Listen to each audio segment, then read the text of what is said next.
एक मास्टर ने अपने बेटे के खून का बदला लेने के लिए अपनी सारी की सारी पेंशन जो है वो लगा दी।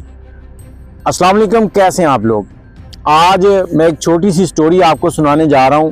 उम्मीद है कि आपके लिए एक सबक ज़रूर होगी और शेयर करके आपने इसको आगे बढ़ाना ताकि हमारे जो निज़ाम है वो ठीक हो सके, कि एक मास्टर को अपना इंसाफ जो है वो खुद लेना ना पड़े। ये स्कूल टीचर थे और एक गांव के अंदर पढ़ाते थे, उसी गांव में रहते थे और मतलब उसी गांव के पैदाइशी इनकी रिहाइश थी और उसी गांव के स्कूल के अंदर इनका नौकरी लग गई और इन्होंने बच्चों को पढ़ाना शुरू कर दिया। तकरीबन सारे गांव के बच्चे ही इनसे पढ़ चुके थे जो कि अब जवान हो रहे थे। मास्टर साहब का एक ही एक बेटा था, इकलौता बेटा। मास्टर साहब उसे बहुत प्यार करते थे। अब एक दिन वो बच्चा जो है वो गली में खेल रहा होता है तो उसी मोहल्ले के कुछ ऐसे लड़के औबाश किस्म के जो कि अपने आप को बदमाश कहलाते थे, वो आते हैं मास्टर जी के बच्चे को किसी वजह से कोई बात करते हैं। जब वो बच्चा आगे से उनको कुछ जवाब देता है तो वो उनको पसंद नहीं आता। अब वो लोग गुस्से में आ जाते हैं, पहले तो बच्चे को मारते हैं। मारने के बाद उनमें से एक शख्स पिस्टल निकालता है और बच्चे को गोली मार देता है। अब मास्टर जी का बच्चा जो है वो मर चुका था। मास्टर जी को जब पता चला तो वो बहुत रोए और उन्होंने गांव वालों से कहा कि क्या ये मेरी आप लोगों को दी हुई तालीम है, मेरी दी हुई तालीम का ये सिला है। मैंने तो आज तक आपके किसी बच्चे का बुरा नहीं सोचा। अब केस जो था वो पुलिस के अंदर चला गया। पुलिस ने जिस मुजरिम ने गोली मारी थी उसको गिरफ्तार कर लिया, बाकी भी गिरफ्तार हुए, लेकिन जो मेन मुजरिम था गोली मारने वाला उसके ऊपर मेन एफआईआर थी, बाकी लोगों की जमानत होगी और बाहर आ गए। अब ये केस चलना शुरू हो गया। केस चलते चलते तकरीबन 7-8 साल गुजर गए, कोई फैसला नहीं हो रहा था क्योंकि पूरे का पूरा गांव जो था इन लोगों से डरता था। अब वो एक शख्स तो जेल में था लेकिन बाकी जो उसके साथी बाहर थे वो सबको डराते थे कि जिसने अपनी रात कब्र में गुजारनी है वो जाकर गवाही दे आए। तो कोई भी इतनी हिम्मत नहीं करता था कि मास्टर साहब के साथ चले और इन लोगों के खिलाफ गवाही दे। अब मास्टर साहब की रिटायरमेंट का वक्त नजदीक आ चुका था।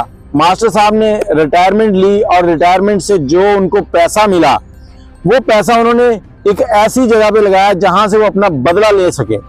मास्टर साहब ने एक ऐसा बंदा ढूंढा जो इस तरह के मौके पैदा कर दे कि मास्टर साहब इस शख्स को कत्ल कर सकें।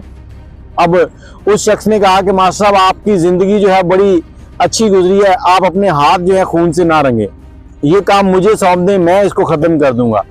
लेकिन उस मुखबर की मास्टर साहब ने इस बात को रद्द कर दिया। मास्टर साहब ने कहा कि मुझे तब तक चैन नहीं आएगा जब तक मैं अपने हाथों से इस शख्स को कत्ल नहीं करूंगा।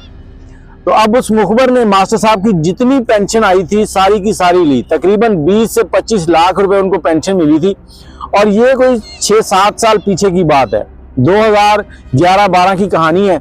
और मास्टर साहब ने जितनी पेंशन थी 20 से 22 या 25 लाख वो सारी की सारी उस शख्स को दे दी। कहा कि मेरी जिंदगी का सरमाया मेरा बेटा था जिसे इन लोगों ने मार दिया। अब मैं इस दुनिया में इस पैसे का क्या करूंगा, ये पैसा रखो, सिर्फ एक ऐसा सिस्टम बनाओ कि ये शख्स जो है ये मेरे सामने खड़ा हो और मैं अपने हाथों से इसको गोली मारूं। अब उस शख्स ने सारा प्लान जो है वो तैयार किया और मास्टर साहब को बता दिया कि फलां पेशी पे जब ये आएगा तो यहाँ से जब ये वापस जा रहा होगा तो फलां जगह पे आपने पहुंच जाना है, वहां पर गाड़ी रुकेगी पुलिस की और इस शख्स को नीचे उतारेंगे। अब नीचे कैसे उतारेंगे, क्या करेंगे, ये सारी उसकी प्लानिंग थी। उसने शायद पुलिस वालों को भी नहीं बताया था कि होना क्या है। अब जैसे ही वहां पर इस शख्स को नीचे उतारा जाता है तो मास्टर साहब उसके सामने आ जाते हैं। अब पुलिस वाले जो होते हैं वो सिर्फ नॉर्मल हालत में होते हैं कि चलें गाड़ी खराब हो गई है, यहाँ पर चाय पीते हैं। तो मास्टर साहब उसके सामने आते हैं और उसके सीने के अंदर उसको बता के गोलियां मारते हैं कि आज मैं तुझे कत्ल कर रहा हूं, आज मुझे सुकून मिल जाएगा। मास्टर साहब उसको मार देते हैं। पुलिस मास्टर साहब को पकड़ लेती है। आगे मास्टर साहब के लिए जो केस चलता है उनको सजा होगी या नहीं होगी वो बात की बात है। लेकिन यहाँ पर सबसे बड़ा जो मसला है वो ये है कि जिस गांव के बच्चों को मास्टर साहब ने पढ़ाया था उसी गांव के लोगों ने मास्टर साहब की हेल्प में एक गवाही नहीं दी। मास्टर साहब सबके सामने बिल बिलाते रहे कि मेरे लिए एक बार चले चलो, एक बार गवाही दे दो ताकि मेरे बेटे को इंसाफ मिल जाए। और उसके बाद हमारा अदालती निज़ाम ऐसा सुस्त है कि उसके ऊपर भी एक सवालिया निशान है। हमारे इदारे कोई काम नहीं करते। बाकी आप इस वीडियो से क्या सीखते हैं अपनी राय कमेंट में ज़रूर दीजिएगा। और मैं यही कहूँगा कि कभी भी किसी के साथ दुश्मनी ना पालें।